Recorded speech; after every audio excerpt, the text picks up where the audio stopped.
Mardinian. He is an architect and home consultant for Mosby Building Arts. And we have a really interesting topic today. It's creating an open concept by removing load-bearing walls. Don't make me repeat that 3 times.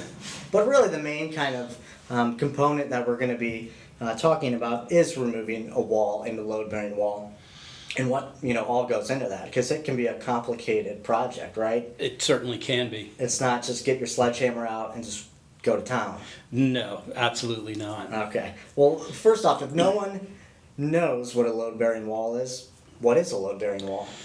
So the structure of the house is supported typically by some part or all of the exterior walls, and those would be considered load-bearing walls. But depending on the construction of the house, there may be interior load-bearing walls too that help support the roof or the second floor. Okay, excellent. So if anyone has a question out there, we're going to be taking questions. Just go ahead and type it below the video, and we'll try to get to it as soon as possible. It's not, every day you have an architect at your, at your hands right here. So go ahead and get your questions in. So can you identify a load-bearing wall? Can just a layperson just find out if a wall is bearing, or do they need an architect? No, you can look at just look at your house and the way it's constructed. I typically look at the roof before I go into a house to see what the structure of the roof is, so I know where the roof is bearing and putting a load on the house. And then I'll also start in the basement. There's a steel beam that'll run the width of the house, or maybe front to back, depending on the construction. And you can see where that is, and then go up to the next floor and see what wall may line up and sit on top of that beam. And that wall sitting on top of the beam is typically a load-bearing wall. I've heard general rule of thumbs out there as far as how the wall runs with the floor joist below. Is that kind of incorrect, or? Typically a bearing wall or a load-bearing wall is going to run perpendicular to the direction of the floor joist. Okay, so that is kind of maybe a good general rule of thumb to think about. Okay, all right. So what are some considerations you have to make before you say to yourself, okay, I want to remove this wall? So first off, there could be stuff in the wall, right? It's not just an empty wall all the time. Right, and it may even look like an empty wall, and there's ductwork for your heating and air conditioning that's running through that wall, particularly if you're looking at a wall on a first floor of a 2-story house. There could be plumbing in there, heating and cooling. There could be electrical in there, and sometimes you can see it. You can see an electrical outlet on the wall, or a switch. And that's a good indication that there's some wiring in the wall, right. or there might be a heating and cooling vent in the wall, which is a good indication of what's in the wall. So that obviously will make it way more complex. If there's stuff in the wall like plumbing and HVAC, it's going to increase the planning involved, and also just the time involved, right? It's going to be pretty significant. Correct, because if you're taking that wall out, that the plumbing, electrical, heating and cooling, those things have to be moved someplace. You still want to be able to get water to and from the second floor, or get heating and cooling to and from the second floor. And those things all go into how much of a wall can you take out. You may need to leave a little piece of that wall so that stuff can still get to the second floor. Okay. And what about code requirements? Now, more often than not, you probably can't just remove a wall willy-nilly. There's going to be some sort of code requirement or permit involved, correct? Particularly with a load-bearing wall, it's a structural issue, and whenever you're making a change to the structure of a house, you're going to need to pull a building permit for that. Now, can that trigger other permits as well that you have to be pulled, or is it typically just that building permit that's going to be? If there's electrical or plumbing in the walls, right? If there's all of a sudden open up Pandora's box. Not necessarily, but you may need to include an electrical permit if you're going to be rerouting electrical and that sort of thing. Okay, so for knocking out the wall, you'd think the ceiling and the floor, it's going to be affected in some manner, correct? Certainly. Yeah. So Yeah. what sort of things do you have to think about with that? So typically when a house is built, the walls are all put up before the finished floor and the drywall are put on the walls and the ceiling. So if you're pulling a wall out, you're going to have to patch in the floor somehow, and the flooring may be different from one side of the wall to the other, and how does that get handled? And then obviously at the ceiling, you're going to have a big opening now in the ceiling that needs to be patched in, whether it's drywall or plaster. Excellent. Okay, always. Like I said, if you have any questions, certainly let us know, and we can try to help answer those for you. So I wanted to get to maybe the biggest question. How much is this going to cost to remove a wall? Another big question for you. I'm challenging here. Well, it can be a simple process. It can be a complicated process. If it's a non-load-bearing wall and we're just removing the wall, you could be looking at somewhere in the $5,000 to $8,000 range, and that's going to be a wall that you don't have to replace with a beam of any type or move a lot of electric, plumbing, heating, and cooling.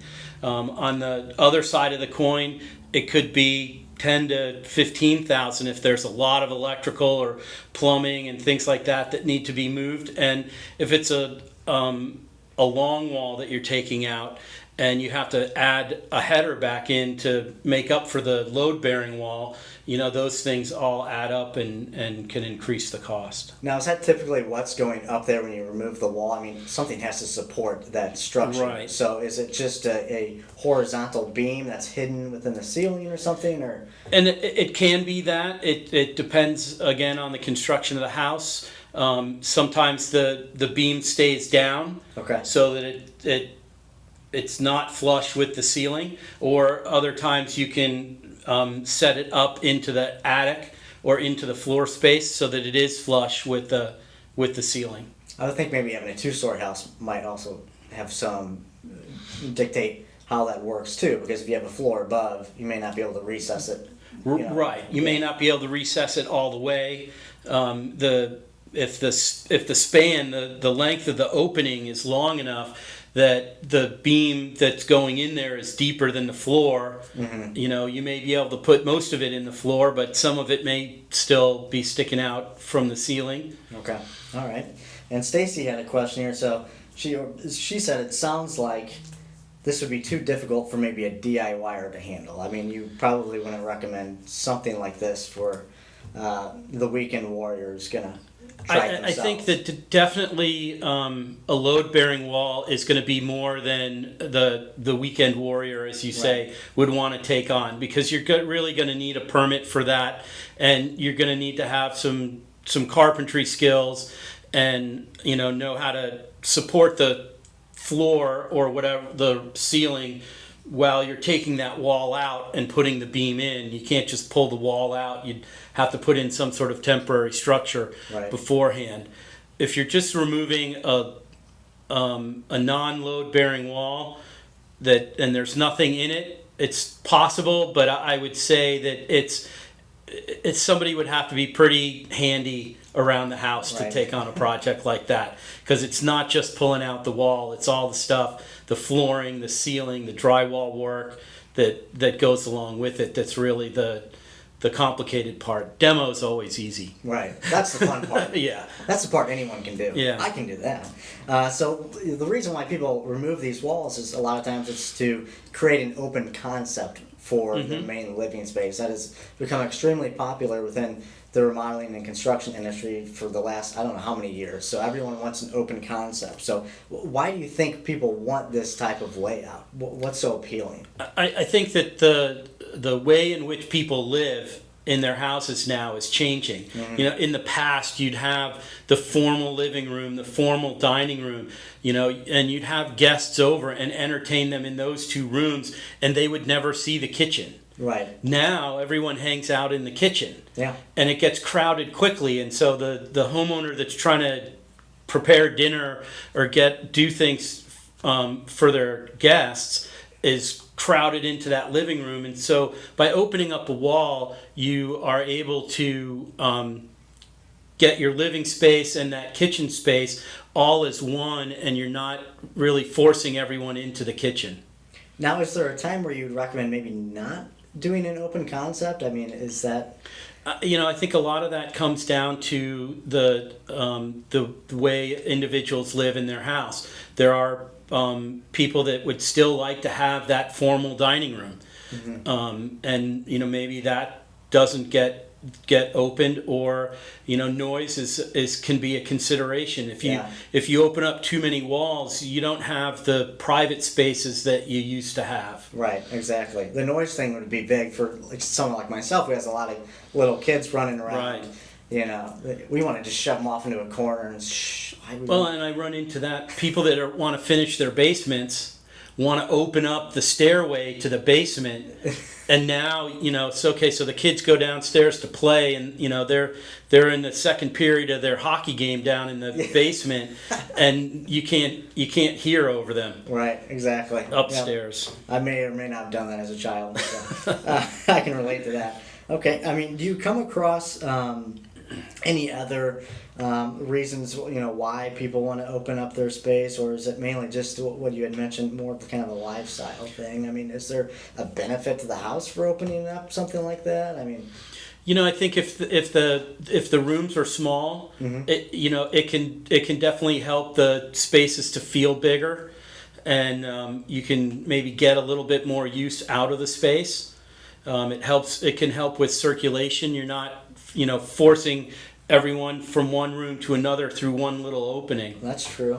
Well, when you mentioned circulation, it brought up HVAC to me. Is it better airflow? I mean, could it, in theory, be good airflow for the space, since you're not partitioning off rooms and I don't know. It can certainly help, but if your HVAC system is properly designed, it shouldn't make a difference. Okay, excellent. All right. Well, thank you so much for giving me your time. I appreciate it. My pleasure. It's a really Thanks for having me. Topic.